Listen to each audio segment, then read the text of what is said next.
Jer si milostivi čovekoljubiv Bog i tebi slavu uznosimo, Otcu i Sinu i Svetome Duhu, sada i u vekove vekova. In a world of shadows and secrets untold, where primeval stories make the brave go cold, mighty gods on high and realms below, whispers of legends that shape each soul.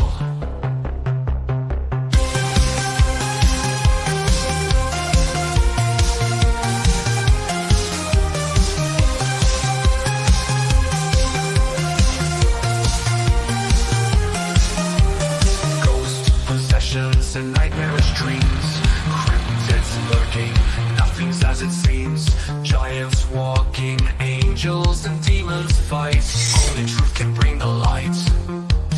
Through the echoes of time the tales unfold, mysteries arise as the prophecies are foretold, from valiant knights to buried treasure, this podcast brings nothing but pleasure.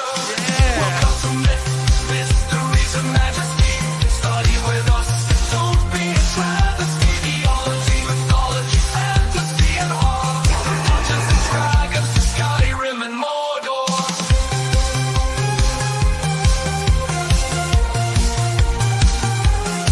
And Mordor, the powers haunt the evening, in gothic castles where they're screaming, wizards cast spells in their towers tonight, exploiting enigmas hidden from our sight. Archaeologists make excavations deep of the ancient tombs where pharaohs sleep. In the dust of ages we chronicles keep, storytelling's power of monsters that creep. Myths, mysteries and majesty is the place for you to learn about this haunted space. From scholarship to manuscripts of old, unlock the secrets of wisdom and gold.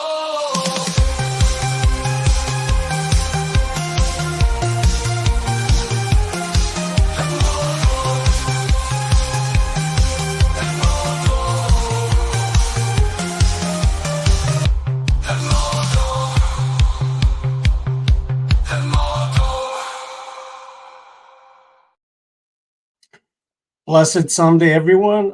Just a brief, a background when it comes to tonight's topic. This morning, my pastor was talking about work we have in our church with the youth. And when the school semester started and the teachers were asking kids what did they do over the summer, some of our church kids said that they've been reading a lot. And teachers were so impressed because most of the kids, they don't spend summers reading and studying and learning. So they asked them, well, what did you read? What did you study? And they said, oh, my favorite place is from Genesis, in the beginning. And then I was listening to the pastor. I was like, God, are you telling me this is a confirmation for today's podcast? Maybe not, but that's how I wanted to take it, like as an encouragement. So welcome to episode 189, where Dr. Chavalas will help me analyze for some people, I don't know why, but controversial beginning of the whole scriptures, especially when it comes to Genesis 1. He'll be using his vast knowledge and expertise when it comes to the Mesopotamian sources, and I'll be using a couple of other Christian scholars when it comes to the exegesis of Genesis 1, especially Genesis 1:1 and 1:2. We'll dissect different theories. Maybe if we have time, we'll see how even the church fathers and the Jewish rabbis used to see this, especially when it comes to the age of the earth and universe. But before we start diving into that, Dr. Chavalas, I'm so privileged and honored to have you back on the podcast. I'm so thankful for your time and for your kindness. So if we can please start by you reintroducing yourself, your work, your area of expertise, and your podcast. Well, thanks very much, Nicola. It's a pleasure to be back on. I think it was, sometime earlier this year we were on. I don't remember the exact time, but it was a lot of fun. So it's fun to be back. Name is Mark Chavalas. I retired from teaching at the University of Wisconsin at La Crosse here, where I'm still living. So it's in the University of Wisconsin system. I taught here for 35 years in the history department, ancient history, and really also Bible. And so I would teach courses on ancient Israel. And so the Bible was part and parcel of almost every one of my courses, had something in it that would be a referent to the scriptures. And of course, when I would teach ancient Israel, it was all over the map. I'm also a Bible believing Christian, and so that made an important impact for me teaching in a secular in a secular environment. My training was out in California, where I was born and raised. Ended up getting my degrees at UCLA in ancient Near Eastern history, and though I really didn't fully understand what I was going to be doing with it, I just had a great abiding interest, especially narrowing a focus in Mesopotamia itself, and that began to understand as I began learning. It was really providing a very important backdrop for understanding the biblical world. And I think I would start off by saying that it really doesn't matter what I look at in the Bible, and I'm talking specifically about the Old Testament right now. They have the same cognitive environment as the rest of the ancient Near East. Now, this might sound a bit odd to the listener who's thinking, no, that everything they did was, completely different. No, it's the environment that I'm talking about, in the same way that if a new religious tradition started tomorrow, let's say in Chicago, and of course this is all fictitious, but the point is that though it might have some significant differences, they probably would be speaking in English. They would be using parables and similes based upon upper Midwest life, and their understanding of the universe probably would be scientific revolution understanding, etc.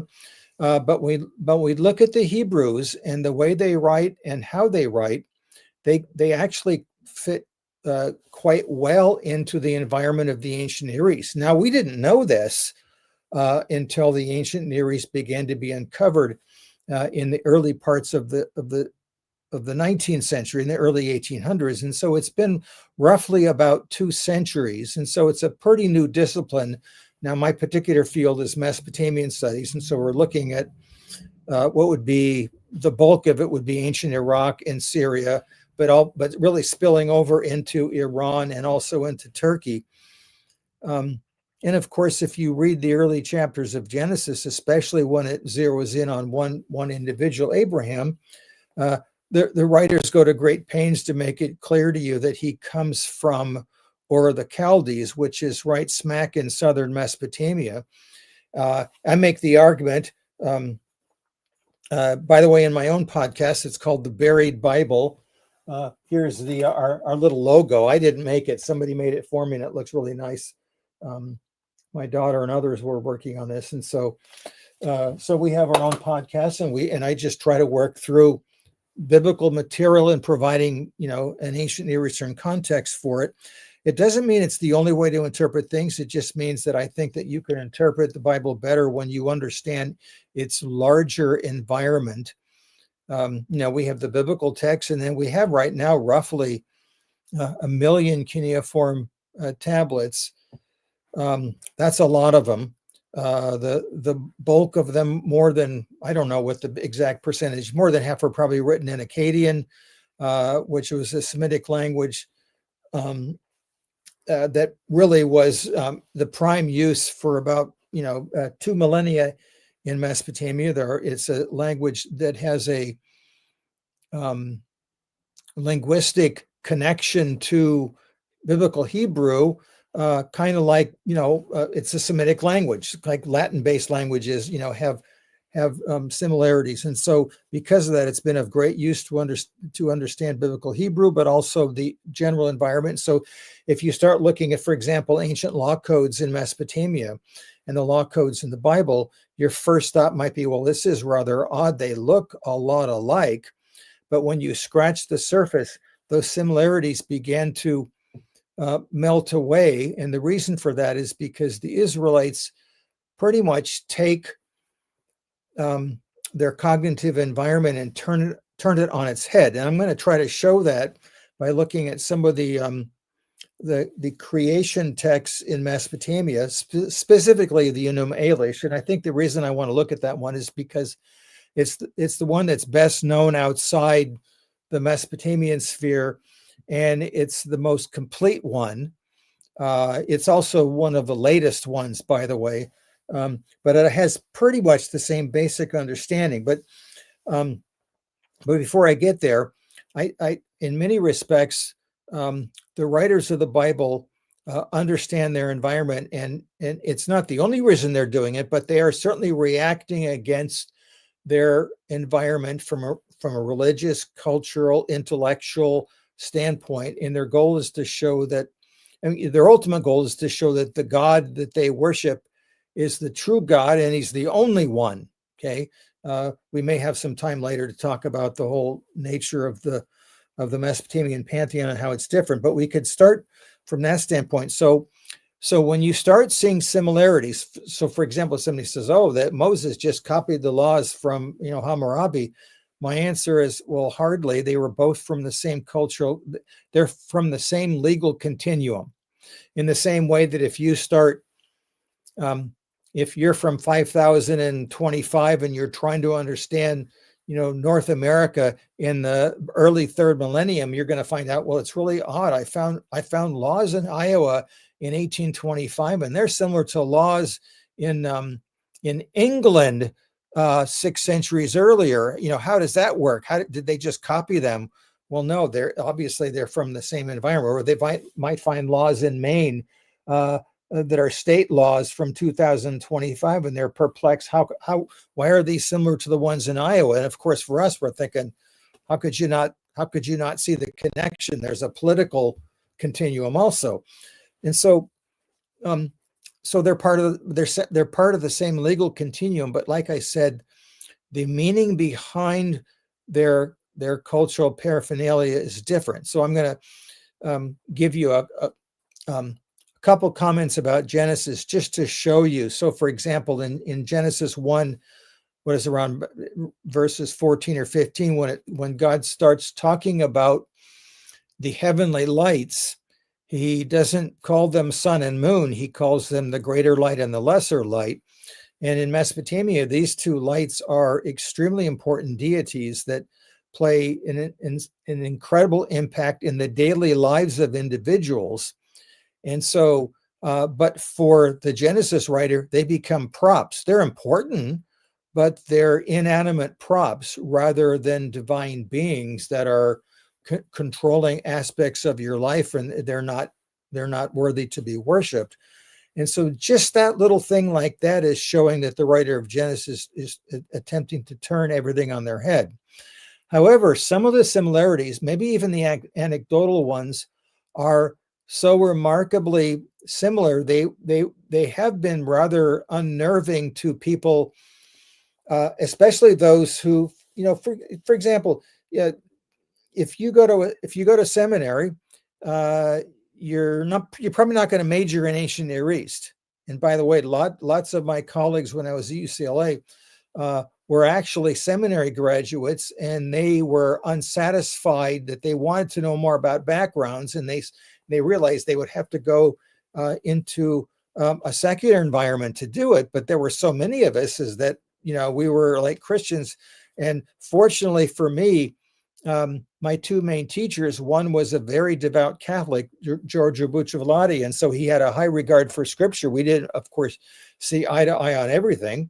And then the other one was a devout Lutheran, Stanislaus Sagard. And so, for at least for me, on that personal level, I did not have that, inherent animosity that maybe others, would have had. And through that, like I said, I had lots of good, strong fellowship from other young men and women who were Christians, and some of them were not. Now, I did it because I was really interested in understanding Mesopotamia for its own sake.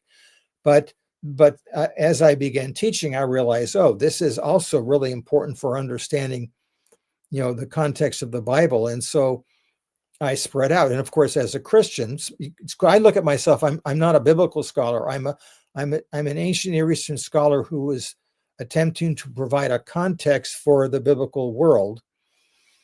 And so it's a different and unique type of context and interpretive mode. So let me just show you what I do.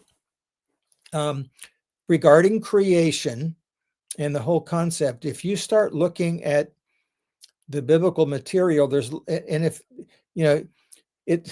I think sometimes people do what they do is they'll take some things poetically, for example, in the Psalms and in Job and in Isaiah, and then they'll take some things literally because, well, you're reading narrative in Genesis, so that must be literal narrative. But when you're talking about poetry, when it talks about the foundations of the earth or the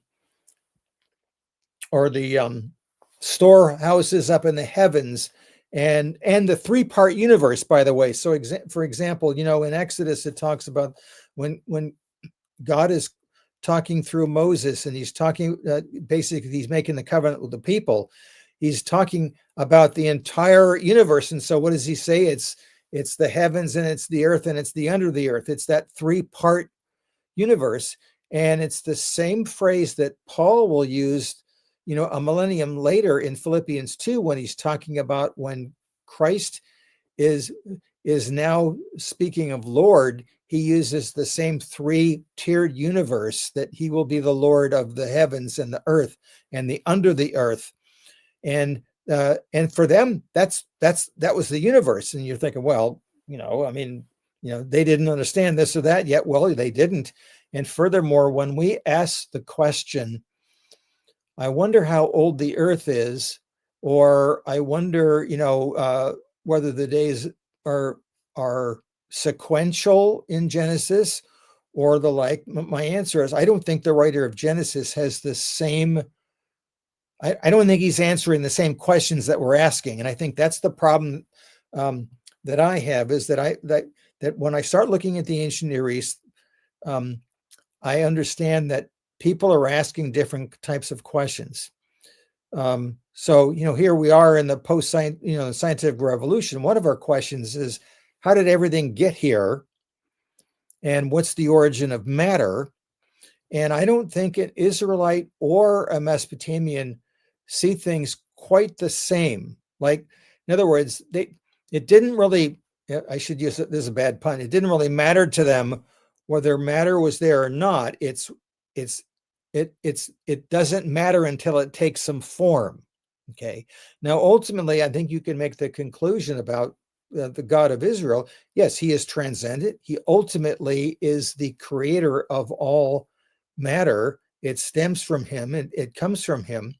But I don't think you can get that from Genesis so easily. That's just my hint as we go on. In Mesopotamia, it's different, but they do have the same understanding of the levels of the universe. And so I'm going to look at two documents from Mesopotamia. They're actually ritual texts, but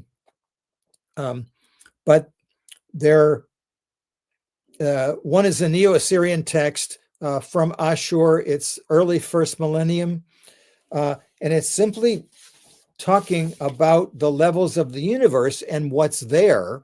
And so, by the way, this is from Wayne Horowitz's book on Mesopotamian cosmic geography. I'm sure it was a bestseller for everyone. This came out about 25 years ago, I think just before the turn of the millennium.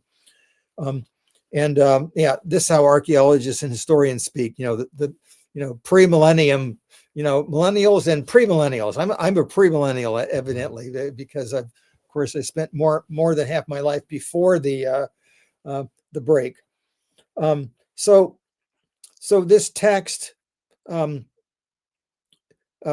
starts talking about levels of the universe. And of course, this is a pattern that is pretty common. It says the upper heavens are the Luludanitu stone. The reason I don't translate this is because I don't know what the stone is. They belong to Anu. Anu is the king of the gods in Mesopotamia. He's sort of he's kind of like a CEO emeritus. He doesn't really do much of anything. But when there's a big problem, then he will participate. But in the daily life activities, he's usually sort of a bystander. It says he settled the 300 igigi inside the upper heavens. The igigi are basically it's the upper echelon of the gods. The middle heavens are the Sagial mood stone. They belong to the igigi. But by the way, this is sort of funny. It's probably a mistake. Bel sat on the high dais inside. Bel, by the way, is a nickname for, well, in Assyria it would be Ashur. In Babylon it's Marduk.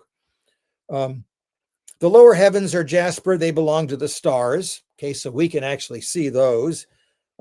He drew the constellations of the gods upon them. In the broken of the upper earth, he laid down the spirits of mankind. On the middle earth, he settled Ea, his father. He did not let the rebellion be forgotten. And I'll talk about the rebellion in a minute.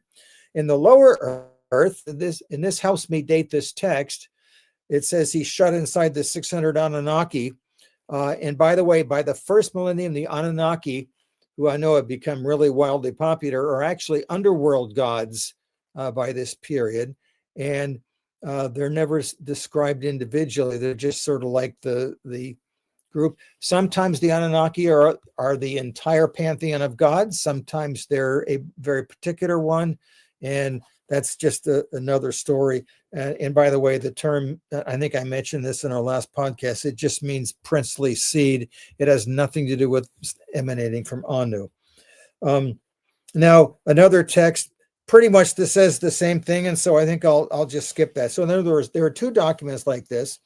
And, this reminds me of a text. Let's see if I can find it before I get too far. Then an obscure text in Exodus. Let's see where I put it here.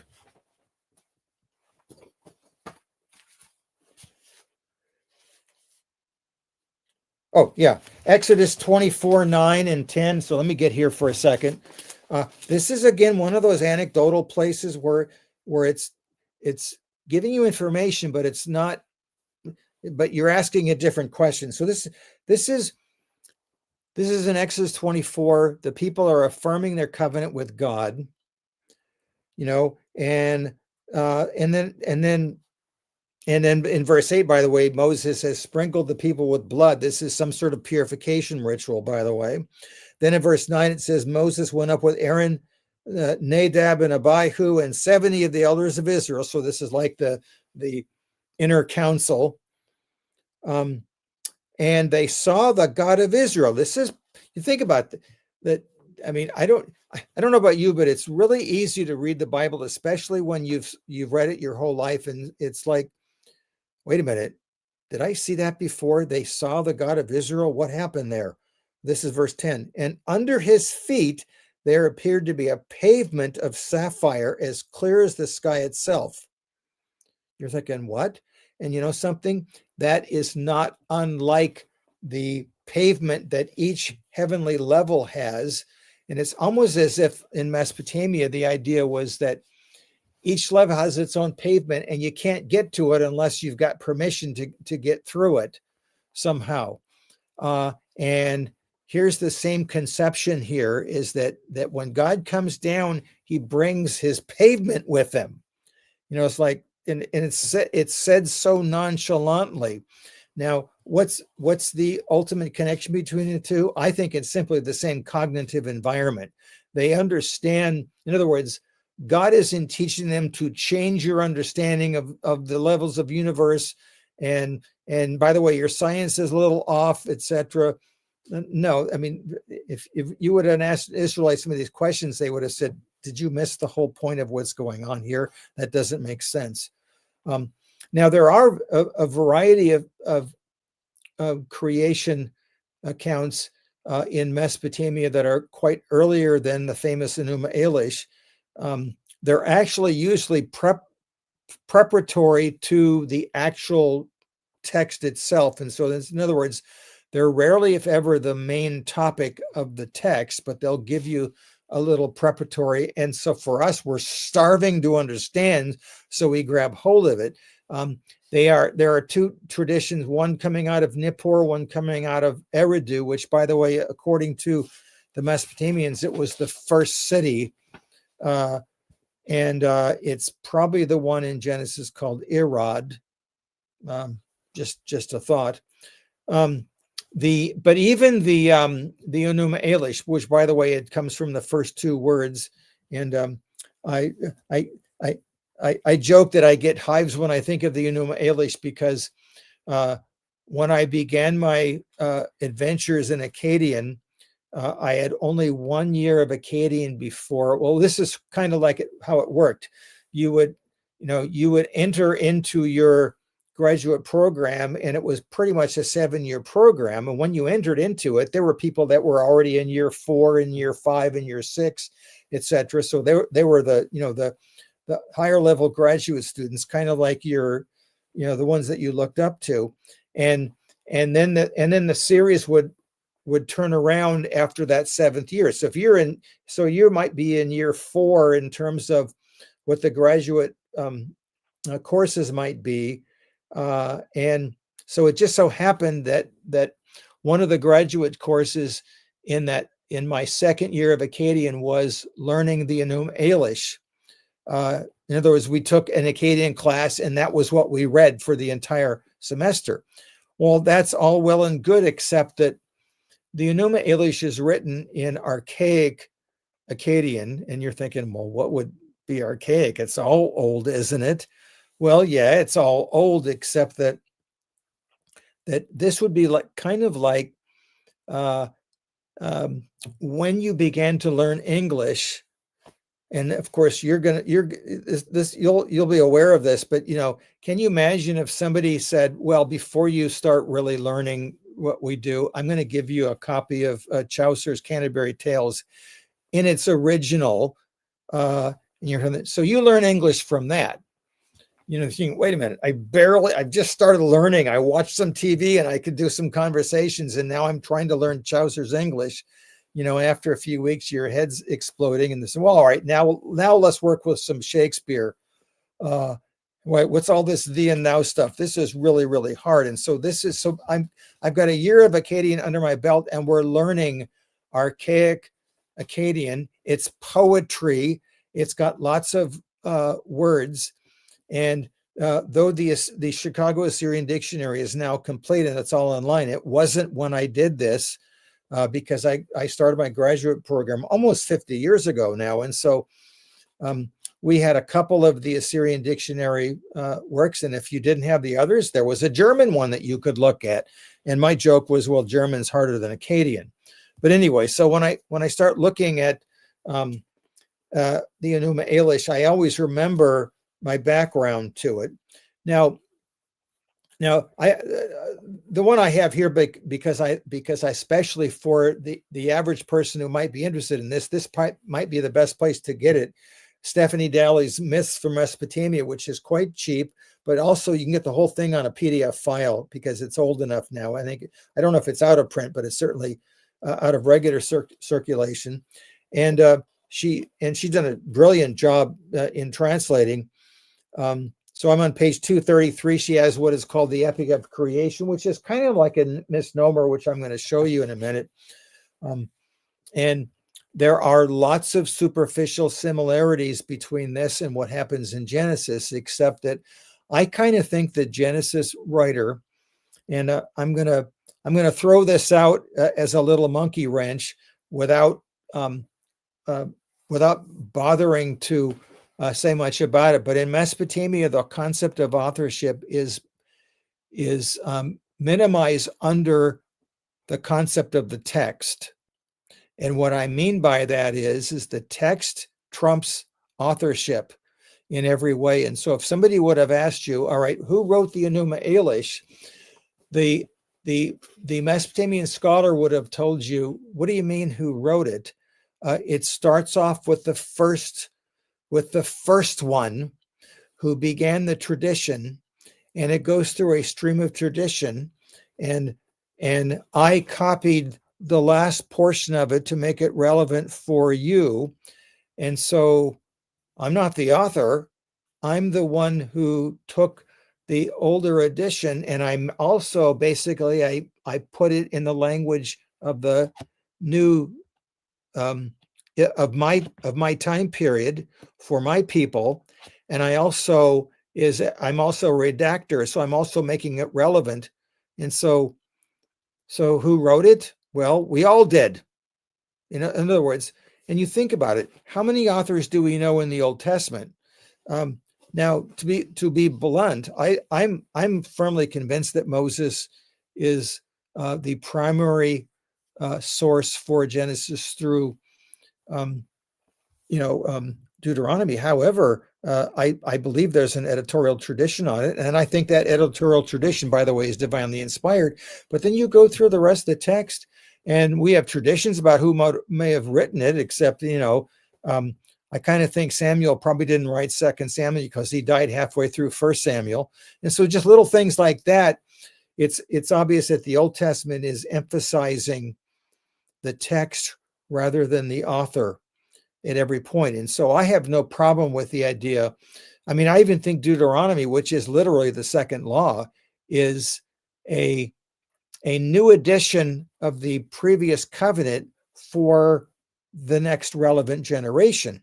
And I think even the Joshua text, which is in a sense a reaffirmation of the covenant, is now another tradition. And the books of Chronicles are, in a sense, a recapitulation of their holy tradition now for an audience which is a century after the work of Kings. And so now I look at the book of Jeremiah. I think that Baruch's editorial stamp is all over the place. Did Joshua speak the prophecies? Of course, but all the other edited stuff tells me that somebody's putting this stuff together. And if I found out it wasn't Jeremiah, it wouldn't bother me, I suppose. Now, anyway, all I'm saying is that I'm not, it's very possible that the Genesis writer may be responding to Mesopotamian creation stories by how they're writing the final edition of the Genesis text. Even the term Ur of the Chaldees is very, very late. There are no, Abraham's not a Chaldean. Chaldean is a term that is only used in the first millennium in Mesopotamia. And so it's a very, very late term. And then you have the term until this day. Well, what does that mean? Well, it's whenever that day is, when we're living our own contemporary environment. When is that? I'm not always so sure, by the way. I don't ascribe to the biblical JEDP idea, because I think that they did all that stuff before really fully understanding the ancient Near East. So anyway, enough about authorship. Let me just start reading a few excerpts from the Mesopotamian creation story. And when I say creation, again, I think it's a misnomer, but you can already see some maybe conceptual similarities, but the biblical writer is going to turn this on its head. So it says, when the skies above were not yet named, no earth below pronounced by name, Apsu, the first one, their begatter and maker, Tiamat, who bore them all, had mixed their waters together, but had not formed pastures nor discovered reed beds, when yet no gods were manifest, nor names pronounced, nor destinies decreed. Then the gods were born. And then it starts off with what you might call a cosmogony, the birth, the gods. But what is interesting about this is that something doesn't exist until it's named, and something doesn't exist until it's formed. But if you just even read this little paragraph, the implication is that we start off with what you might call impersonal material existence, which is formless and is unaware of its own existence. It's non-personal. And from that stems the origin of the personhood, the divine beings. Okay. And so how does Apsu, the father of all existence, and Tiamat, the mother of all existence, how do they come together? They do. To me, it's kind of like Transformers. You got that Allspark thing, and it's just sort of there, and everything emanates out of it. And if you ask the customer, well, how did that thing get there? No more questions. But this is actually not that different than some of the cosmologies from the Eastern Mediterranean world, even in Greece and Rome in some respects. And so for them, matter is eternal. Everything emanates from matter. There's something above the gods, by the way. It's the decrees, the destinies. But they have no face. They have no personality. But the gods make the purpose of the gods is to make sure that the universe goes by its order. Okay, it's supposed to be orderly. So how do they know that? Because it's on tablets. They haven't been decreed yet, but then they become decreed. And when these tablets are written, basically it's the order of the universe, and the gods have to abide by that order. And so they implement it. And humans, as we're going to find out, of course, are there to do all the dirty work the gods don't want to do. In fact, you know who's moaning and complaining about the dirty work? It's the Anunnaki, because they had to work for well over a year to start making all the things for the higher gods. And they complain bitterly. And then humans are an afterthought to do the bidding of the gods. But when you look into the face of the gods in Mesopotamia, they can't look back at you, in my opinion. They are faceless. They are inherently not interested in your needs unless you've made a bargain with them. By the way, this is why it's so interesting. You know, when Jacob in the Bible is on the run, fearing for his life from his brother, probably rightfully so, and then he has a theophany. God comes to him, and one of the first thing that Jacob does is he tries to make a deal with God.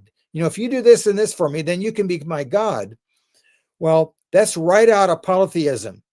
And you know, you think about it, when Abraham talks to God, God does not start by saying, you know, Abraham, I'm the only God, and I want to make sure that you understand that. And so stop what you're doing with all these other gods. No, the first thing he does is, hey, I've got a deal for you. I'm going to do this and this for you. All you need to do is follow me and do what and I'm not even, just start walking. Where am I going? Just walk. I'll let you know when to stop. And this is why, of course, Abraham has faith. But do you think he really has now fully embraced monotheism? No, he probably has no idea. He still has polytheistic tendencies. In fact, I think it probably through much of his life. But now to get back to Mesopotamia, we've got the generation of gods, and of course, as everyone probably knows, after a while, the younger gods irritate the older gods. And by the way, the term is noise there, but it probably is talking about rebellion. And then we have this tremendous war, theomachy, if you want to say it, is that there's this tremendous war in heaven, and the gods are fighting this cataclysmic struggle. And of course, the older deities are finally defeated. Tiamat, and even her carcass is split by the champion of the younger gods, and that ends up being Marduk. And why is it Marduk? Because, of course, he's the god of Babylon, and Babylon's the best place, and so our god has to be the champion. By the way, he's missing from earlier editions, and if you go to Ashur, it's Assyria, it's Ashur as the god. And the one god that seems to be explicitly missing from all this is Enlil, who was typically the king of the gods, and so he's probably been plucked out of it for their purposes. This is a late edition, by the way, of this tradition, and it's the most sophisticated one that we have because it's later and it's just the fullest one. And so the gods fight, and you compare that to the Genesis text, where the purpose of the text in Genesis 1, in my opinion, is not to explain how everything came into existence. It's to show that our God is the true God, and he's a God of order, and he doesn't have to fight anybody. In fact, in the second sentence, we're told that he's got that formless mass. And by the way, Tiamat becomes a water prop. She's the Tehom, the deep. And by the way, everyone knows what the deep is. That's ultimately the underworld. And so God immediately domesticates that. If there was a war before, it's not even going to be described. We're not even going to dignify it by talking about war. This is a God of order. He orders everything. He speaks it. Things get their name, and so they get their existence by being named. Now, was there matter before this? Well, I think that you can make the logical conclusion when you read the entire Bible. Oh, this God must be transcendent. Whether or not it's in the in the text itself, maybe we can discuss that. So anyway, yeah, I don't think we need to go a whole lot further with the Mesopotamian creation epic. It's really prelude to talk about how great Marduk is and why he became the king of the gods. And by the way, the younger gods actually choose him to be their leader when they're in a symposium, drop dead drunk.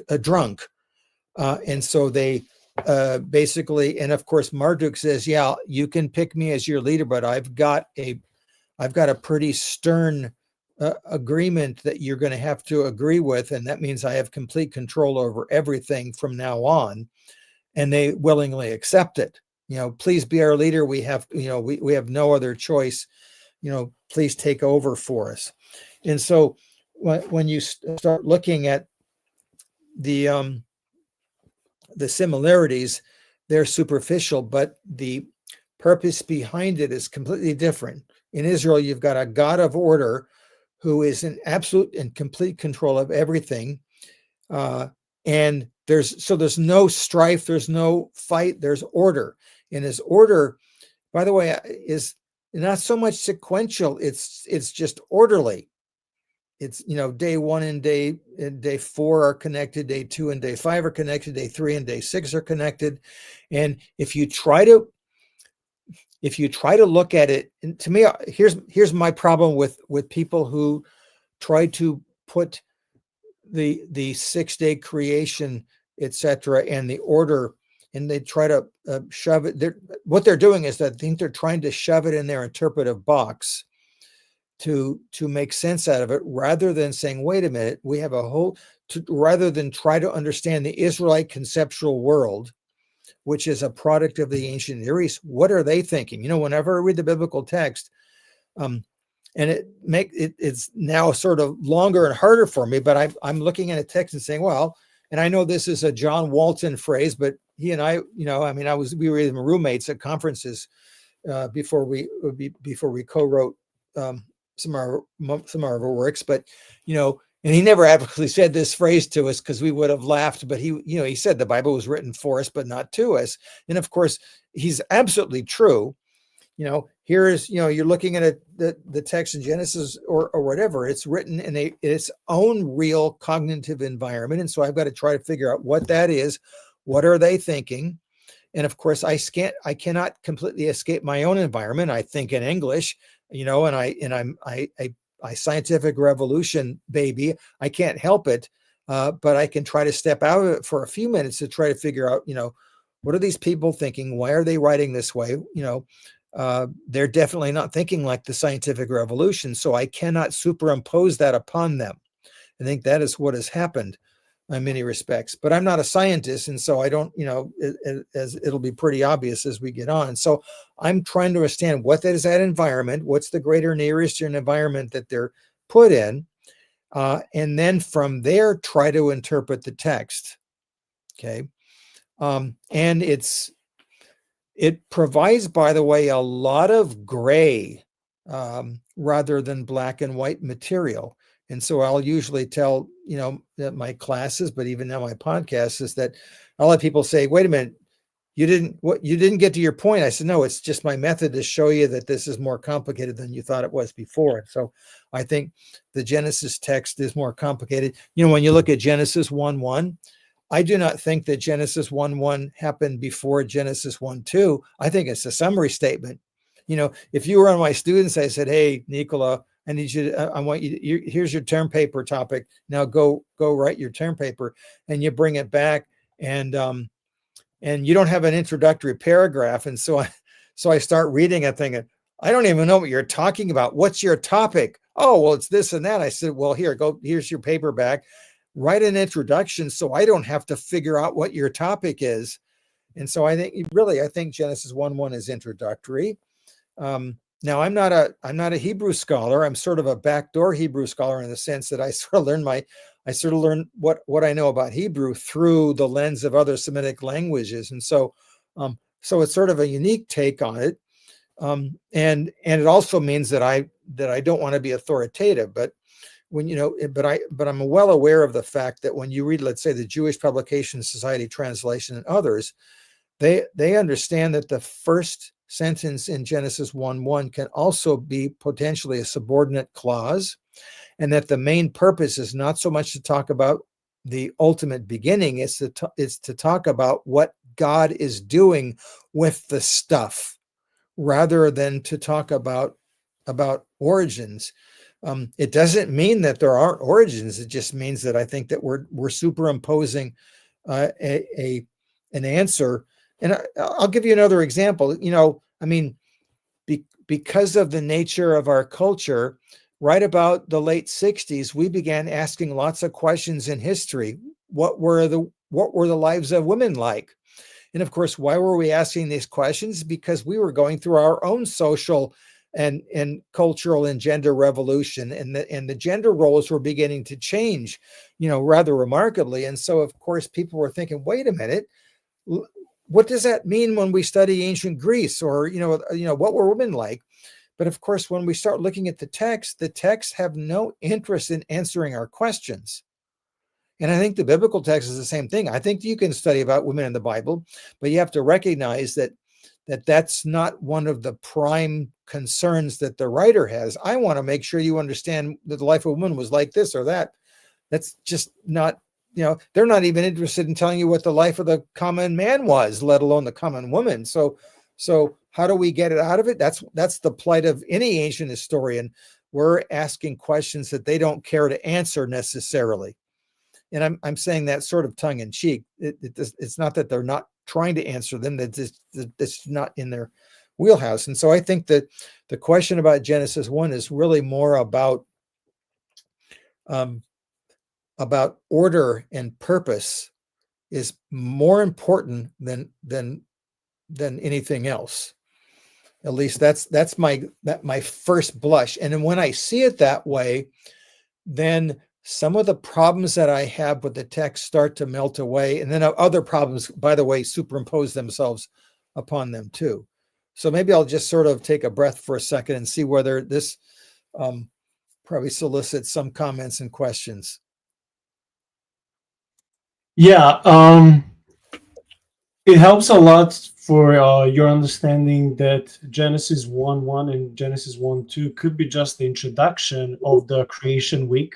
That's something that I didn't find so far when I was reading, other scholars and Bible commentaries. I think that helps because that's an additional view that we can rightly so put as one of the, I'll put quote unquote, combating views. And I also appreciate a lot that you gave us ancient Near East background, because as scriptures, especially the Old Testament, is a collection of other ancient Near East documents. Well, how can we understand something and someone who lived thousands of years ago, different culture, different continent, everything was different. Their way of thinking, like you said, universe for them had only 3 levels. Their lives were more simple in a way.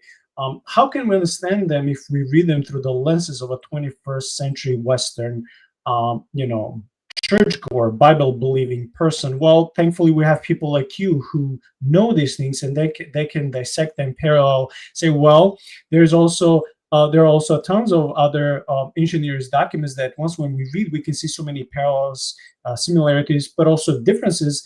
And this can rightfully so help us dissect and understand the Bible better. So I'm just going to read one of the chapters from 7 Days book. Subtitle is called The Beginning According to Genesis and Science by Dr. John Lennox, who is a British mathematician and apologist. So I just want to read several pages. He says, knowledge of ancient Near East culture can certainly help us a great deal. Then he says that there are 3 main views of Genesis days. The first one is the 24-hour day view, which basically says that the days are 7 24-hour days of one Earth week about 6,000 years ago. The second view is the day-age view. And it says that the days are in chronological order, each representing a period of time of unspecified length. And the third view is called the framework view. It says that the days exhibit a logical rather than a chronological order. Now he goes to explain. He says, compare the order given in Genesis 1 with that given in Isaiah 45:12, where God says, I made the earth and created man on it. It was my hands that stretched out the heavens, and I commanded all of their host. Well, would anyone think of deducing from Isaiah that God first created the earth and then humans and finally the heavens? I yes. think not. Yeah. He says, I think not.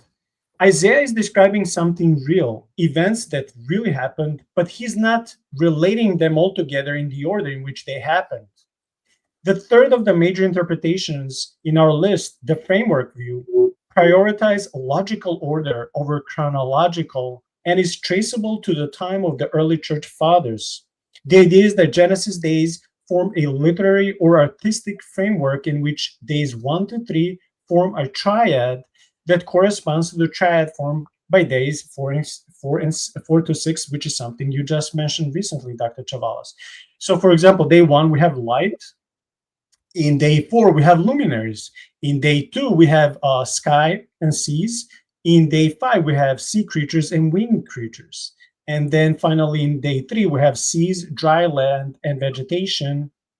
And in day 6, we have land animals and humans.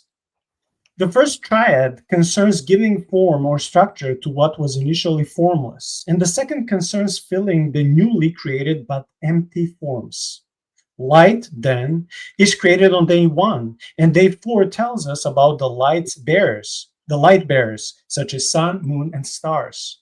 The creation of the sky and seas occurs on day 2, and on day 5, the seas fill with sea creatures and the sky with winged creatures. The parallelism is not perfect.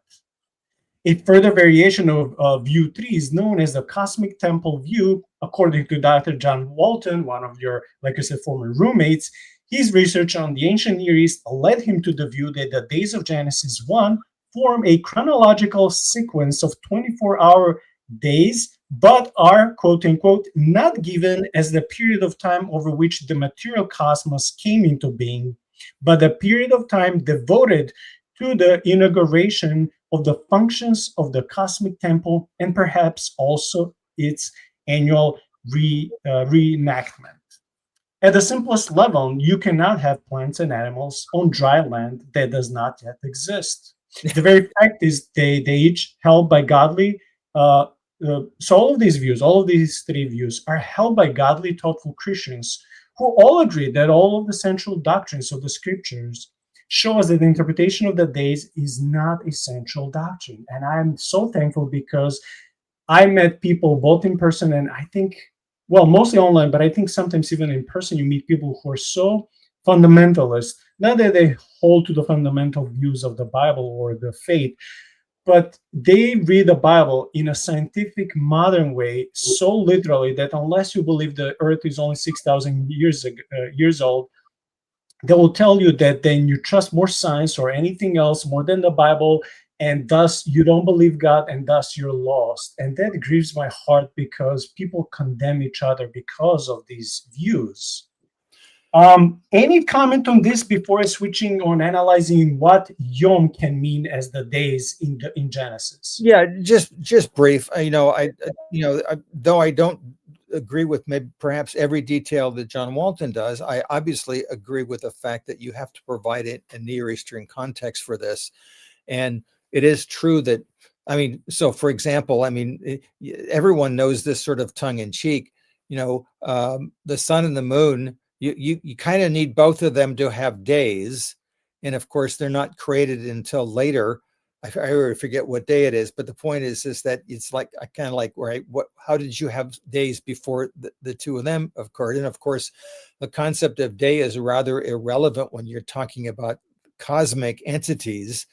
If God's creating the entire cosmos, what does it matter about what a day is on an earthly planet? And of course, these are questions that don't have any answers to them, but it just makes you realize that there's a whole lot more going on there than worrying about whether or not it's like that. And like I said, I'm not even sure whether the days are sequential. When I entered into a debate with an atheist years ago, I wrote up a little bit, and maybe because the other thing you have to think about is that what type of literature is this?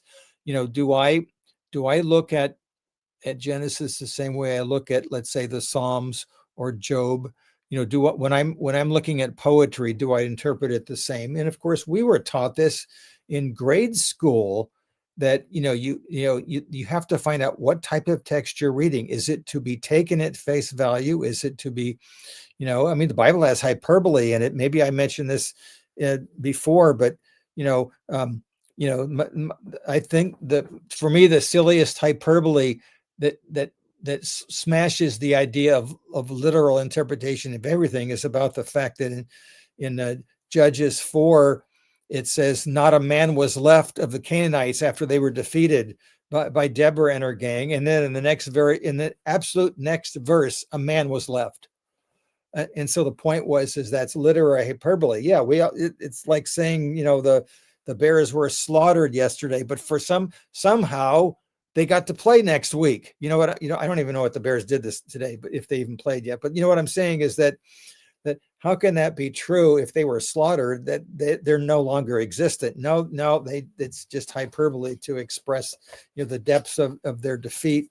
So when I'm looking at something like Genesis, of course, the problem with Genesis is that it's narrative, except it's poetic narrative, whatever that means. There really isn't anything else like it. And so for example, a couple things I write, there's a chiastic pattern in Genesis 1 through 3. When I'm saying chiastic, it's the X, where so Genesis 1 through maybe the first couple verses in 2, and of course chapter and first divisions are not divinely inspired. They're really convenient, of course. So the chiastic is the literary term stemming from the Greek letter chi, which looks like our X. Similar themes in the text are put in reverse order. If your subject is God and man at the beginning of a section, then at the end of the section it would be man and God. In other words, they would reverse the order. So if one looks at the order in Genesis 1:1, it's God, heavens, and earth. At the very end of the section in chapter 2, verse about 3, it's the order reverse. It's heavens and earth, and then God, and then created. So the pattern is reversed, and this is what they did in ancient biblical Hebrew and other places. Furthermore, the number of Hebrew words in the text is in multiples of 7. The first verse has 7, the second verse has 14, while in chapter 2 verses 1 through 3 it has 35 words, another multiple of 7. But I'm not done. In this section, God is mentioned 35 times in Genesis 1. Earth is 21, heaven, firmament 21 times. Whatever the firmament is, it's some sort of stretching out thing up there. Is it something that you can actually hit? And of course, people go to great lengths to take this so literally that they'll even believe in a flat earth in some respects. And that we believe, and that we live under a dome, and that sky and universe don't exist. There are Christians, even fundamentalists would be so eloquent compared to these folks. I don't know how to call them, but there are people, Christians, Bible-believing Christians, who believe that we are deceived by NASA. No one went to space. Space doesn't exist. Planets and us, we're all under the dome, including the sun. And all they got is from Bible, and usually King James version. And you can't even talk to these people.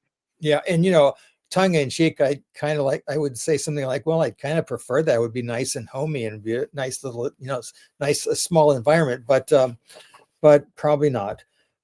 So anyway, this reliance on numbers is not restricted to the section. The writer of Jonah does the same thing in chapter 4. Jonah speaks to God in verse 23 and 39 words. God responds in chapter 4 in verse 4 with 3 words. Jonah speaks again in verse 8 with 3 words. God speaks with 5, and then Jonah speaks with 5, and then God ends the section with 39 words, like Jonah did. In other words, so the writer, they're doing something on purpose. And of course, if you think about it, you're not going to have a copy of Genesis, but you're going to listen to it. So this is being composed for a listener, not necessarily another reader, you know. And so, by the way, I'm not a literary person. So when I do this, this is a learning experience for me. There are 8 works of creation, 10 divine commands, and 6 days in the creation epic. However, more detailed structures defied agreement. There are recurring formulas. God said 10 times. Let there be 8 times. It was so 7 times. God made 7 times. God saw that it was good 7 times. There's a double announcement in day 3 and day 6. And so in other words, there's all sorts of literary things going on. And like I said, I think day 1 and day 4 are connected. Day 1, 2, and 3, it's all the inanimate things are being made, and then day 4, 5, and 6, all the animate things are being dumped into them. And of course, if you think about it, that wouldn't work on a scientific level. And so, one argument, and I agree with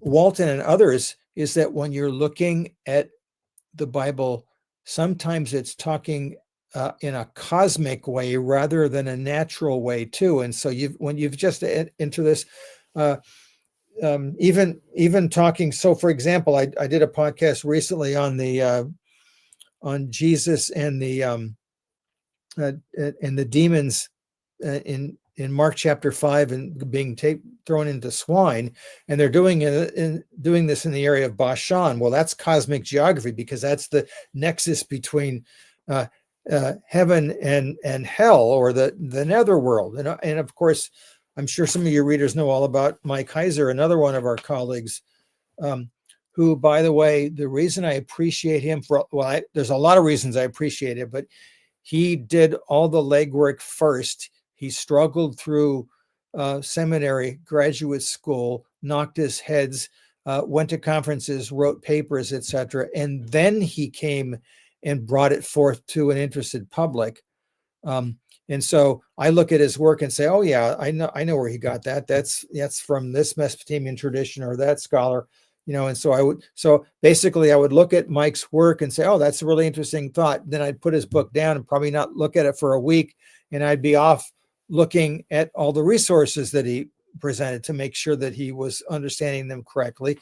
I would say about 99.9% of the time he was fine, at least in my estimation. So when I realized that there's all sorts of literary stuff going on in Genesis, it sort of humbles me and realize I better not be too dogmatic about this, that I know exactly what's going on here.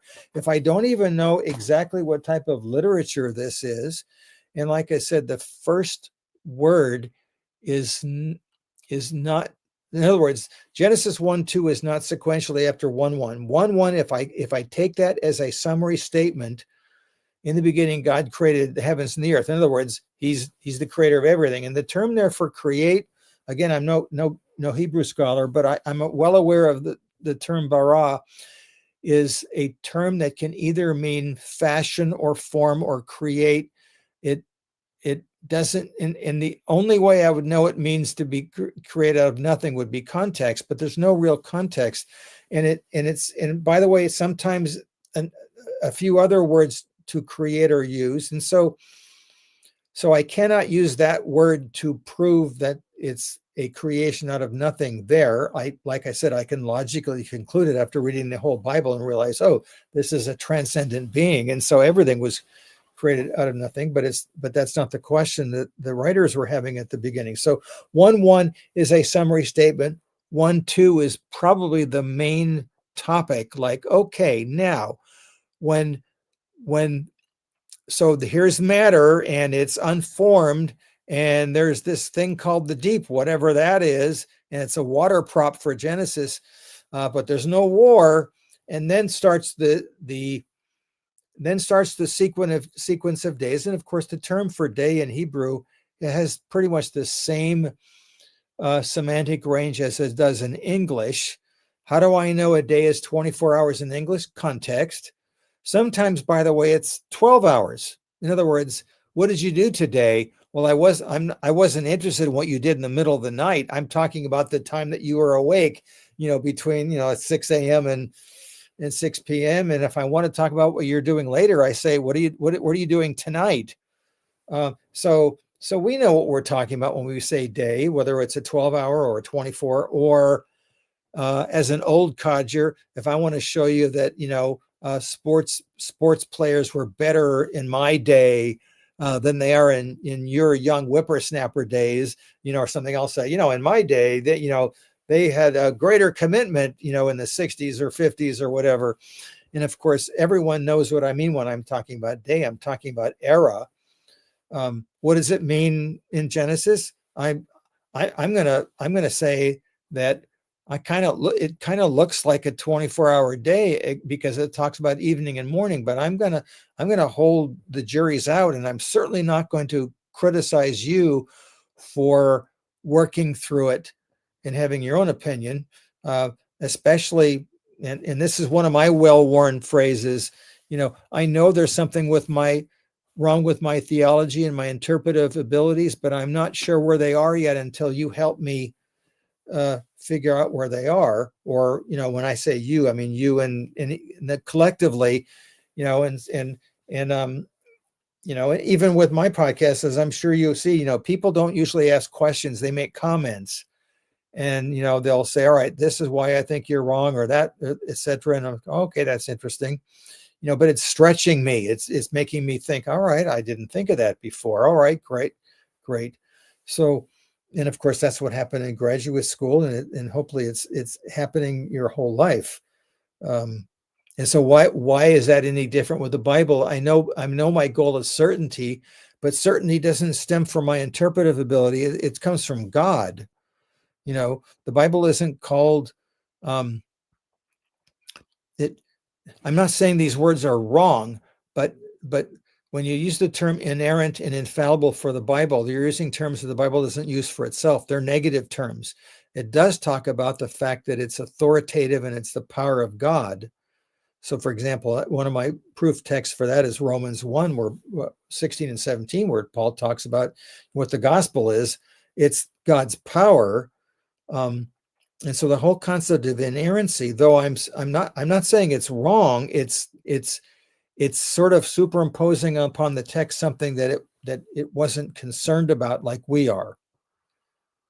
Well, Dr. Chavalas, let me first say one or two things, and then I want to continue reading, especially when it comes to Yom, different interpretations of what day can mean, and that will nicely align to what you were just saying. First thing, I appreciate that you mentioned that there are many poetic and other forms of speech in Genesis 1, because I heard this also from other scholars who tell you also what you are telling us. Be careful not to be overly dogmatic when it comes to Genesis 1, because days do not have to be sequential. They don't have to put everything in order what came after each other. It can be simply a poetic expression of, look, God is the creator, not all these false pagan deities. It was God who created everything. He's the one who is sovereign.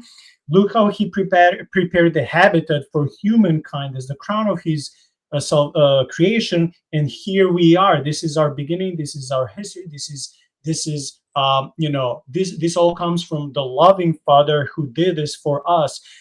That's more important than when did he start creating, how long are the days, and many other things that we, like you said, in 21st century ask because we're so curious. Questions are not wrong, but sometimes questions can be without proper answer on this side of eternity, because if biblical authors didn't bother telling us, if God didn't bother telling us, then it's up to us to try to discover and research. But we should not be dogmatic as so much to the point of saying, well, I'm going to unfriend you from my life, even though we go to the same church or we're brother and sister. If I believe in old earth and you believe in young earth, or vice versa, anything of that sort, I think that's foolish. And trying to condemn someone that they don't believe the Bible just because they don't read in the same most literal way like you're doing, because most people who didn't spend any amount of time or money, they didn't have to go to theology schools. They could have just watched podcasts. They could have bought a book or two. learning how to read the Bible based on genres, based on the forms of speech, based on learning the historical cultural context, reading the surrounding context, all these things. If people don't spend so much time like this, then they can twist unwillingly, unintentionally, but they can twist so many passages in the Bible. And if you would tell them something like this, they're suddenly shocked. I've seen that reaction because they never heard something like this. It needs time to settle down. And most of the times they're overly guarded, so they don't want to even listen. So I just want to say the fact that Genesis 1 has poetic elements, and that doesn't mean that just because it has poetic elements and is a type of proto-poetic form of speech or half-poetic speech, that doesn't mean it's false. But it could be something in a way like, I don't know. I'm just going to speak from my mind. I didn't prepare. I didn't think about this. But let me say I met a wonderful woman, and I fell in love, and I took her out, and I don't know. We had kids and we went to church. Well, what if we went to church came before we had kids? But I didn't mention that because this was my love letter or a poem that was romantic written to that lady. And 1,000 years later, after cataclysmic events happen, future archaeologists unearthed this document. They're like, wow, look at this hopefully beautiful poem. Like, oh, this was the life of this guy. Well, yes, but not in a way that you may think it's structured. Maybe I wanted it to rhyme, and by rhyming, I put certain words, they're true, but not literally scientific true, but they're true. And maybe they didn't come in chronological order. Or maybe I added a little bit to make it nicer because of my love towards that person. That doesn't make it false. It is true, but that letter would be understood the best by the person who was the original recipient of that letter. So I love also what you said when you agreed with Dr. John Walton that, listen, we should all read the Bible, but we are not the original audience. We are not the original recipients. This is why it's our job. Put theology school on the side. That's beautiful. But if you are not interested or you cannot afford, that's fine. But learn to understand these differences and learn to read it within the context. If we don't read the context, this is how cults are formed. This is how people think that you should handle snakes. And if you're bitten, well, you don't have faith, because we all put verses out of context.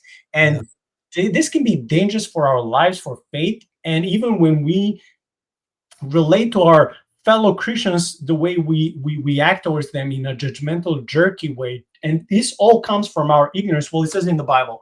No, it doesn't say. It says in one isolated verse from gazillion others. This is why I also love another scholar, Greg Koukl. I don't know if he's a scholar, apologist, but he said this: never read meaning one Bible verse. Why? It's not like it's a sinful thing, but because most oftentimes we will misquote the Bible, pull it out from the whole chapter, or one verse, and forget everything else. People do it all the time. Philippians 4:13. Jeremiah 29:11. I'm not saying God doesn't have wonderful plans for you. I'm not saying you cannot do everything through Christ Jesus who gives you strength. But if you take it most literally, you would think that God, for Jeremiah 29:11, has for all of us beautiful, wonderful, rich life, long life, no sicknesses and everything, which is false. And if you misquote Philippians 4, what? Do you think you can, I don't know, throw yourself off the cliff like top of the mountain, and you think you can fly because you can do everything? But this is what people do. The same thing they do with Genesis 1.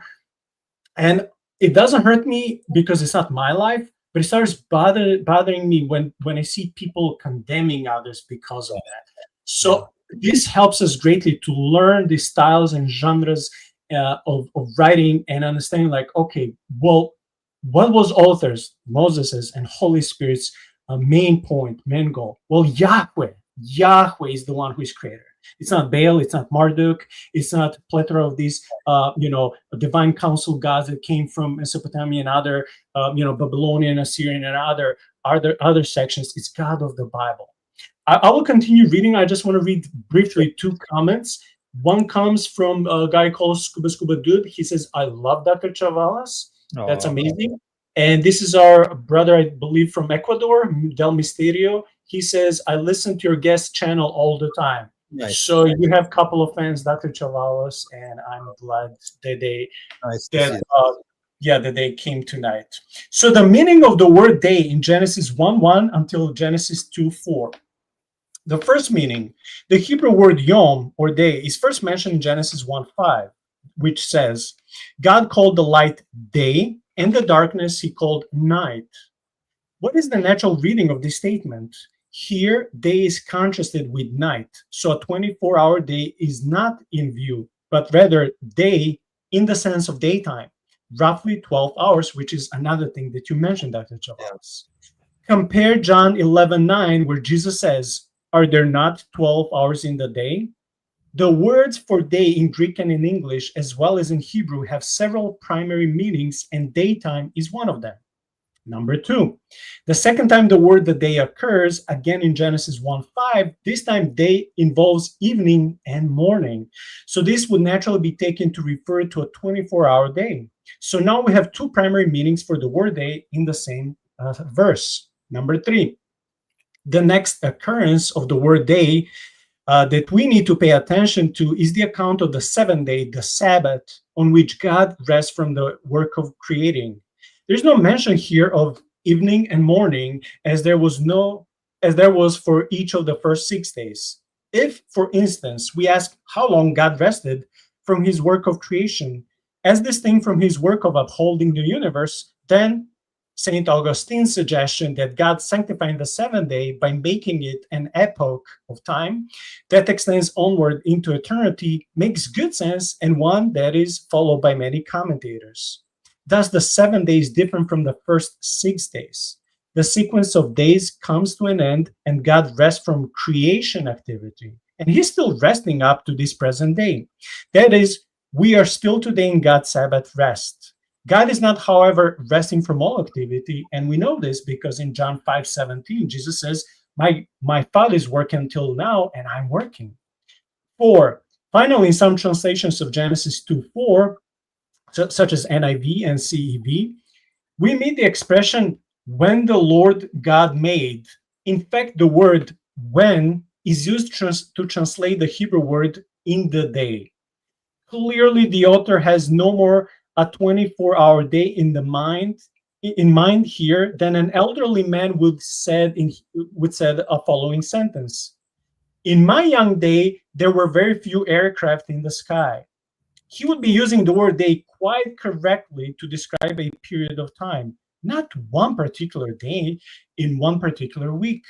The word day, therefore, has several distinct meanings in the short text of Genesis 1:1 to Genesis 2:4. Each of these meanings is familiar from ordinary usage. They are all natural, primary, literal meanings, each referring to something real and perfectly comprehensible. Even I'll skip something with Hebrew grammar and the article ha. Before I switch to the nature of the creation week, any comment on this? Just a brief one. The whole concept of God resting.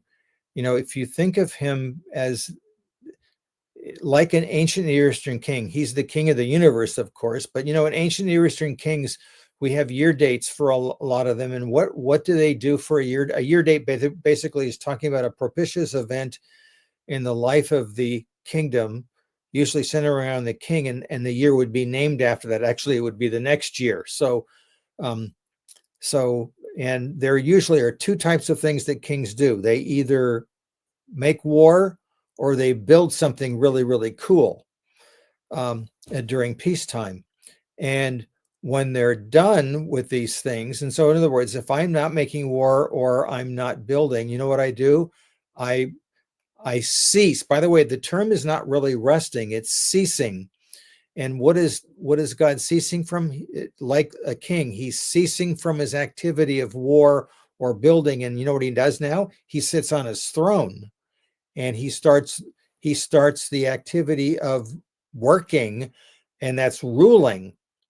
And so really, if you think about it, God, what does it mean for God to cease his activity? It's for him now to cease the activity of ruling. He didn't have to fight any wars like the other traditions have. And now he's ruling, and he's sitting on his throne and ruling. And you know what the Sabbath, in my opinion, the Sabbath is for? It's for us to stop and honor the King of the universe, because He's now on his throne ruling, and so we stop in the tradition of Genesis. On the seventh day, we stop and we honor, the monarch. In a sense, that's what we do. That's the purpose of the Sabbath. And so it's not. I think it began to be misconstrued when it was taken out of its ancient Near Eastern context. And so then it said, well, God stopped working, so we have to stop working. But that's not really what's going on, in its original environment. In fact, the term Sabbath is not used in Genesis 1. It talks about it being the seventh day, but it doesn't, it almost goes to pains not to use that term for it. So just a thought. That the seventh day is for God to rest. And of course, where does he rest? He rests in his temple. And of course, what's a temple? It's God's abode, wherever that is. That's his temple. Because really the term temple means basically house of God. It's where God lives. And where does he live? He lives in his creation at this point. Is it structured like the Hebrew temple later on? Yes, that's a cosmic geographic thing, by the way. When the builders are creating it to the specifications that they've been told by God, they are doing exactly what the ancients always thought, that earth imitates heaven. Things that are on heaven are imitated. We have a poor reflection of what's in heaven on the earth. And so even our buildings are imitative of things that are really real. And if you just read the book of Hebrews, and it talks about the whole system as imitative of the spiritual ideal through Christ. And so that's why if you go out and get somebody like John Walton's book on Genesis 1 as cosmic entity, it'd be important. And furthermore, one last thing I want to think of as I'm thinking it, because it'll just go. Now, the average person, and I mean the interested person, has so many more resources than you would have had, even let's say 30 years ago. You can find just about anything online. And of course, if you want to use AI, go ahead, but AI doesn't know how to evaluate its sources. And so, a few times I've looked at AI, I'll say, well, it's interesting. If I put in a Mesopotamian topic, AI will come out and say, oh, they have good information here. Oh my goodness, that's a terrible source, but they don't know it. And so, and I only know it because, well, this is my field, especially. I would have to know that, but that means that it's not used in other ways. And so I have to be careful. A really good book, I think that your listeners might, if they want to just enter into this and the whole concept of interpreting the Bible, Gordon Fee's book on how to read the Bible for all it's worth you can get that as a PDF. I forget who else he wrote it with, but it goes into the whole concept of context and literary genre, and it's very readable. And Gordon Fee was a brilliant scholar at I think he was at Wheaton, if I'm not mistaken, in a long time ago, like the 40s and 50s and 60s. Well, anyway, that's my 2 cents. Yeah. I was just showing to people how the 4th version of the book looks like. I think there's even the 5th version. I don't have it. Good. But also one more thing: the same way that I've witnessed people judging or condemning others when it comes to the age of the universe and the age of the earth, I would see also people condemning and judging each other of Sabbath. Oh, you're not resting on Saturday. You're not resting on the 6th day. And that's another thing where we don't want to condemn, especially when you read the whole Bible in the context and when you understand the purpose and the meaning of Sabbath. You should not condemn or judge someone if they're working on Sabbath. Okay, I'll be almost done with this book, just a couple of pages, and then later I'll switch, just have a few pages from another book. Sure. The subtitle is called The Nature of the Creation Week. The initial creation act, Genesis 1:1 to Genesis 1:2, is separated from the 6 days of creation that follow it. And maybe you would disagree with this, and that's fine, because we can put all these different interpretations in like trying to fight, quote unquote, each other and see which one makes most sense. The separation between the first two parts is underlined by the fact that there is a change of past tenses between them in the original language. The verb created in Genesis 1:1 is in the perfect tense that says, and it's called is basically the normal use of the perfect at the very beginning of a pericope, and is denoting an event that took place before the storyline gets underway. So basically, this verb that you mentioned just maybe 20, 30 minutes ago, bara, which is translated in English usually as created or formed, right? Because God is creating and forming everything.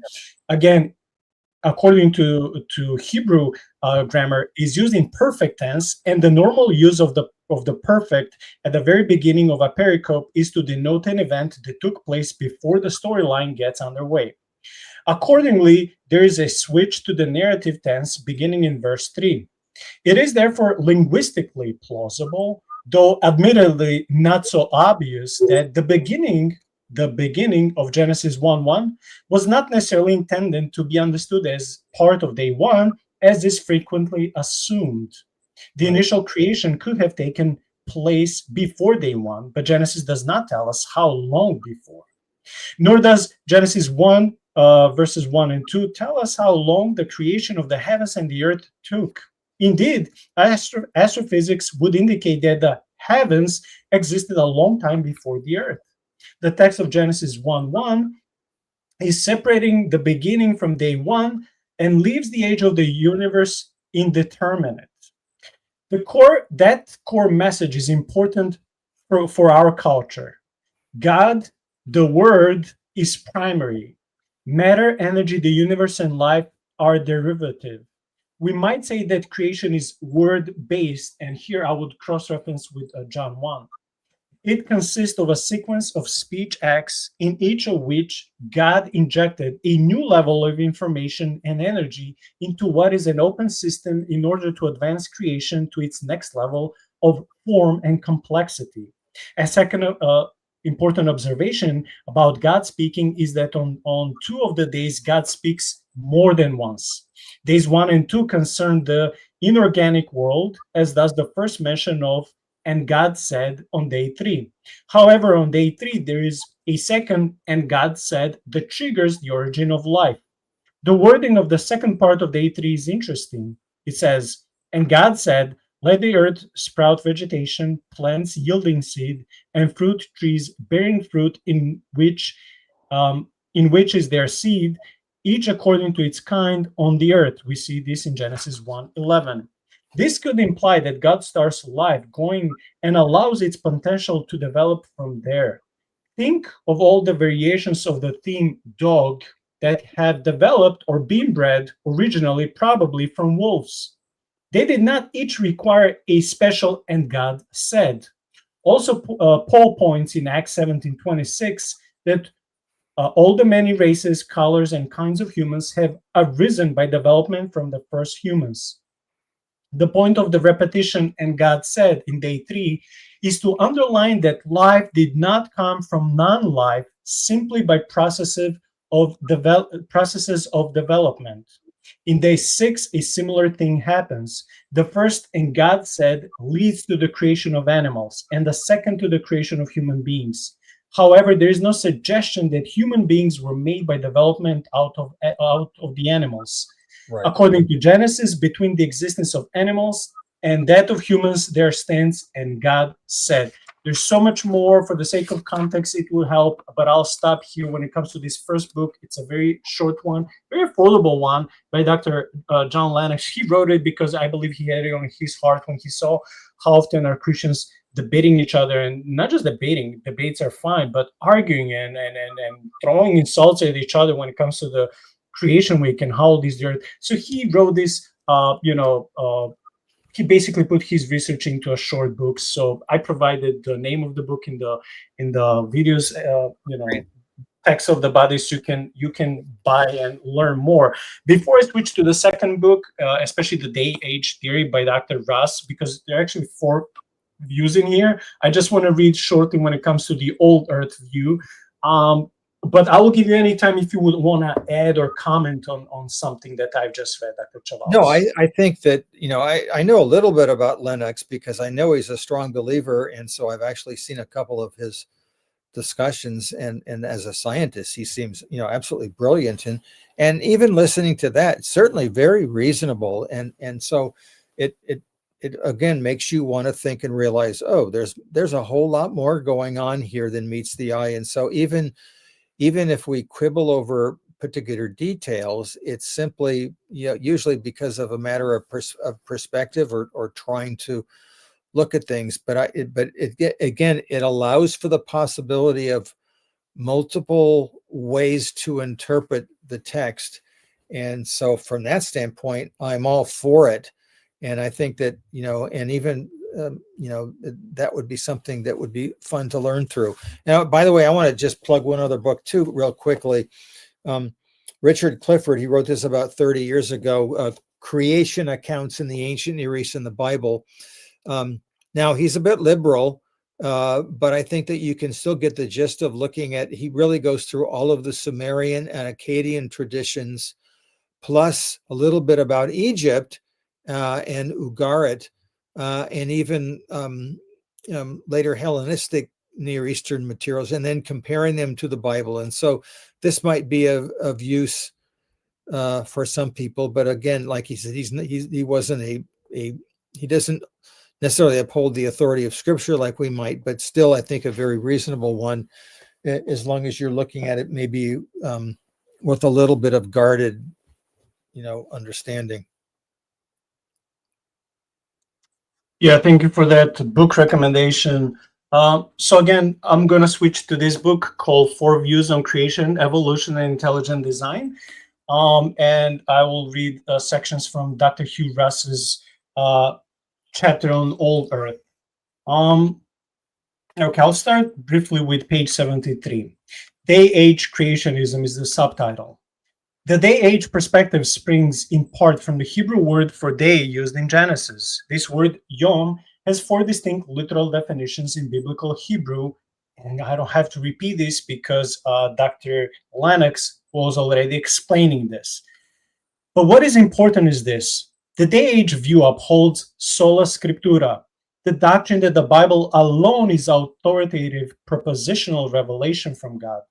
However, this doctrine in no way denies the reliability of God's general revelation, nature's record. And when I interviewed Dr. Russ, but also I know from his podcast and from the other books, many times he tries to emphasize, yeah, God gave us the scriptures, the holy book, but he also gave us the book of the nature, as many people said before him for, I think, even centuries. And what he's saying is that there should be no contradictions between scriptures and what was revealed in nature. So I think that most of his books are basically reconciling and explaining each other by the help of each other's sources and revelation. But I want to read something that was just the beginning. I want to read biblical support to the day-age model, and I can occasionally stop if you want to comment. That's fine. You can interrupt me at any moment, Dr. Chavalas. He says that contrary to young Earth creationists, and I used to be a young Earth creationist, now I don't know how old the Earth is creationist. Basically, that's my position. I don't know. I don't think it's only 6,000 years. I think it's more, but do I necessarily believe in millions and billions? I don't know. I don't know anything, but I love learning. So contrary to young Earth creationists, among others, who assert day-age creationists, true science, trust science, more than the plain teaching of Scripture, biblical evidence for a creation history much longer than 10,000 years supports, and I believe should compel, the old Earth interpretation, meaning that for those who want to accuse people like Dr. Hugh Russ, or if I turn completely as an old Earth creationist, people who want to say, well, that's because you believe man-made science more than the Bible. No. Dr. Hugh Russ, even though he's an astrophysicist, he says, I'm going to show you through Bible alone that your reading of the Bible could be wrong. To defend the authority, inspiration, and inerrancy of Scripture from a young Earth perspective would seem all but impossible in light of the following sampling of insights from various Old and New Testament texts. And he has 9 of those. So number 1, 6-day events. In this final creation period, God introduces 3 distinct kinds of specialized land mammals and then humans, both male and female. Genesis 2 describes events between God's creation of the man and the woman. God planted a garden, making all kinds of trees to grow out of the ground. Then God placed the man, Adam, in the garden to tend it. He then had Adam name all nephesh, soulish creatures endowed with intelligence, emotion, and volition that God brought to him, to Adam. Apparently, Adam thoroughly examined each creature before naming it. He had sufficient time to discover the joys of interaction with these nephesh animals and to observe his own aloneness. Because as we know, he was lonely. There was no one like Adam. Finally, God caused Adam to sleep deeply, performed surgery, so to speak, crafted a woman, and then awakened Adam. Adam's exclamation upon first seeing Eve is recorded in Genesis 2:23. Hapam. This expression is found elsewhere in the Hebrew Bible, and it's similar to the English expression, at last. Poor Adam, he was lonely. Still later, on the same day, God taught Adam and Eve about their responsibility to manage Earth's resources for the benefit of all life and about the vital importance of sustaining green plants as the food chain's basis. This instruction likely took considerable time, and I've been saying this for years. It's impossible all of these things to happen in 24 hours. I'm sorry, but I'm not sorry. It's logically impossible. And you can put God in your formula, in equation. Still, it's not like God is speeding up time for Adam. He's letting them learn, enjoy, feel loneliness, and then making 2 of them, and they can enjoy and learn. This is impossible to happen in 24 hours. So Dr. Brass says this instruction likely took considerable time. When examined together, just this latter portion of the 6 days activities seem to have filled many weeks, months, or years without sin's interference. He has number 2 argument. He has 9 of them. Would you like to add on this, or you're good? No, that's so far so good. It's Okay. interesting, and it's definitely expanding. Yes. Yeah. Number 2 argument is 7 days continuation. To mark off each of the first 6 creation days, Moses wrote, there was evening and there was morning. The wording suggests each day had a start and a finish. However, no such wording is attached to the 7th day, neither in Genesis nor anywhere else in Scripture. Given the parallelism in this account of creation days, the distinct change in reference to the 7th day strongly suggests that while this day clearly began, it has not yet ended. And this is something Dr. John Lennox also said. So I'm going to skip that because we already know. Third argument, different time frames. Psalm 90, verse 4 declares, 1,000 years in your sight are like a day that has just gone by, or like a watch 4 hours in the night. Moses' words, also quoted in 2 Peter 3:8, remind us that God's days are not our days. Yeah. Recognizing God existed before he created cosmic time, this difference in time perspective seems obvious. Fourth argument, God's eternality compared. Figures of speech used in Psalm 90, verses 2-6, Proverbs 8, 22-31, Ecclesiastes chapter 1, and Micah 6, verse 2, all depict the immeasurability of God's ancientness. Comparing it to the longevity, I'm not sure how to pronounce this, of Earth's mountains and foundations. Compared to 3 billion years, a 3,000-year terrestrial history at the time these words were written seems an inadequate or inappropriate metaphor for God's eternality. And that seems obvious and very logical. Like, why would I brag if my God is only a few thousand years old? But let's say he's old, if he can even be measured, his age. But let's say, yeah, my God is ancient because he's been existing for billions and gazillions of years. That seems way more impressive than that he's just old few thousand years. Number 5, when it comes to the arguments, statements about Earth's antiquity. Habakkuk 3:6 declares that the mountains are ancient and the hills are age-old. In 2 Peter 3:5, the heavens are said to have existed long ago. Such adjectives would carry little impact if the universe and Earth's hills were only a few days older than humankind. Number 6, when it comes to the arguments, numbered days, not 24-hour days. Although Yom attached to an ordinal or cardinal number often refers to a day of human activity, no grammatical rule requires that a numbered Yom, especially in reference to divine activity, be a 24-hour period of time. Even for human activity, there is a biblical exception. Hosea 6:2 says, "After 2 days, God will revive us," meaning Israel, "and on the third day, he will restore us." For centuries, Bible expositors have noticed that days referred to in this passage, where both cardinal and ordinal numbers are connected with Yom, they represent years, perhaps as many as 1,000 years or more. Argument number 7, Sabbath analogies to God's work week. Exodus 20, verses 10-11, is often cited as proof that Genesis days are 24-hour periods. They say, "For in 6 days the Lord made the heavens and the earth, but he rested on the seventh day." The preposition "in" does not appear in Hebrew manuscripts. However, this deduction is akin to saying the 8-day Feast of Tabernacles celebration proves the wilderness wanderings in Sinai lasted only 8 days. But that's wrong. Sometimes the Sabbath refers to a year. We see this in Leviticus 25:4.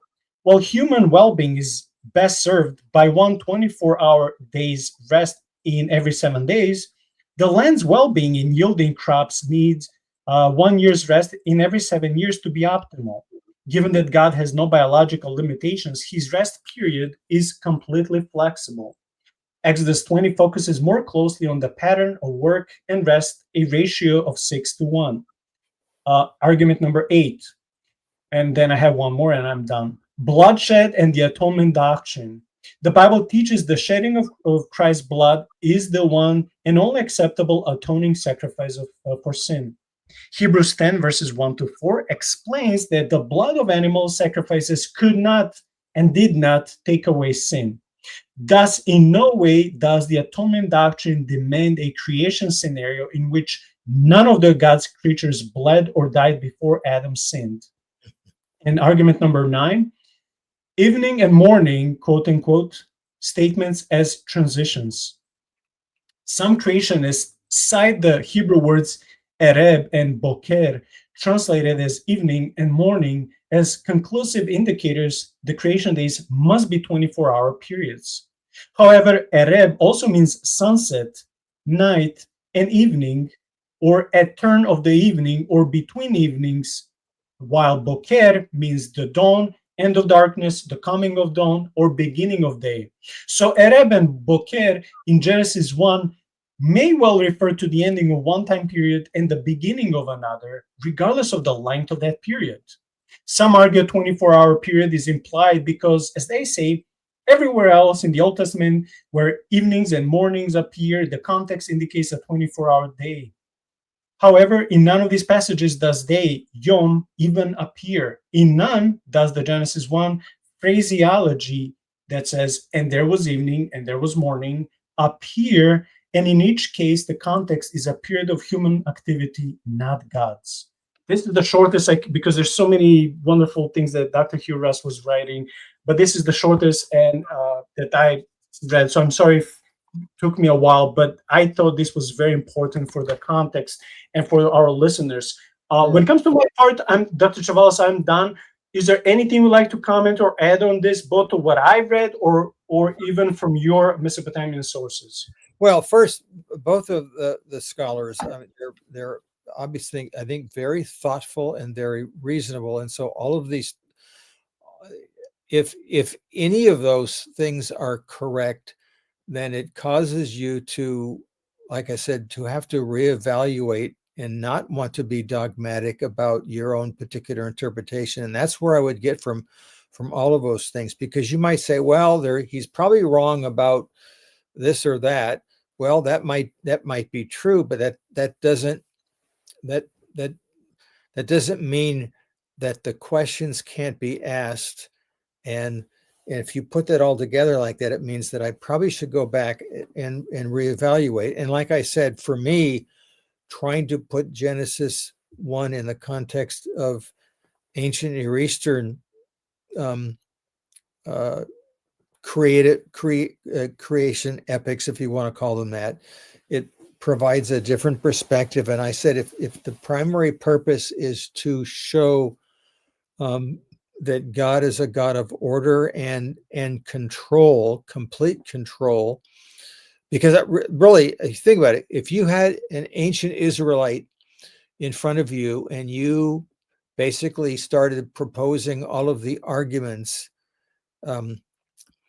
like you just did, and saying, all right, so which one is correct? Is it a 6-day week? Is it just a few thousand years? I think the Israelite would have said, you've missed the whole point. What are you arguing about? That's not even, the purpose is to show that God is the true God. He's the God of order, and he has supreme and complete control over his creation. And when he's done in his creative force, he stops and he does what a king does. He sits on his throne, and, because he doesn't rest, it says he ceases. What does he cease from? He ceases from this activity, and now he's doing the king activity of ruling at that point. And so that's what you're supposed to get out of this, and you're supposed to be in awe of it. And so it doesn't mean that you can't ask these questions. What it does mean is that it's improper of you to think that the questions that you're asking can be confidently answered with the information. The Bible is not, its purpose is not to be it's not only is it not a science textbook, it's not a history textbook either, by the way, because I think that when you read, here I'm a historian, but I think when you read the entire Bible, it's providing a theological understanding of history that is probably already well known to the reader. And so they're not filling in all the blanks. This is why we get so frustrated when we read the texts in Kings, right? Wait a minute. Why is it just summarizing these things? Because the goal is to show what the theological interpretation of it. It would be like talking about, we just had September 11th. It'd be like saying, all right, everyone knows what happened.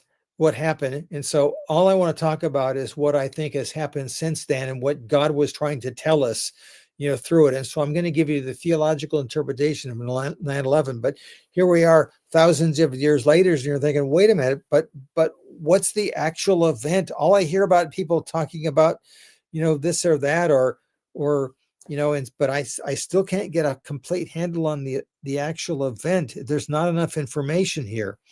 And so I think the same thing is going on with Genesis 1. We try to squeeze, I suppose, blood out of an intellectual turnip. And so we've got all these questions that are good questions to ask, when did this happen? How did this happen? What about the days, etc. But to think that we can actually grab hold of that and have answers, even the two fellows that Ross and Lennox, I think they're being almost overtly positive that, yes, see, I think that we can answer some of these questions.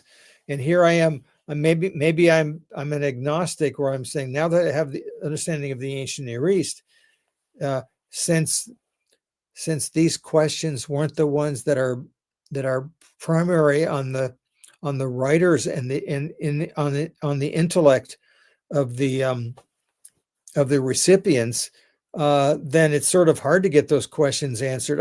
I think, like I said before, I think a lot of the Bible is talking about cosmic geography and maybe even cosmic history. In other words, and for them, by the way, heaven and earth in many respects intermingle in ways, we separate them very sharply. And that, why do we do that? It's because of our scientific revolution and our deistic tendencies. And even if some of you might say, well, no, I'm not a deist. Deists don't believe that God, interacts, but that's the intellectual milieu in which we exist right now in our world, is that we really separate out heavenly and earthly are two separate entities.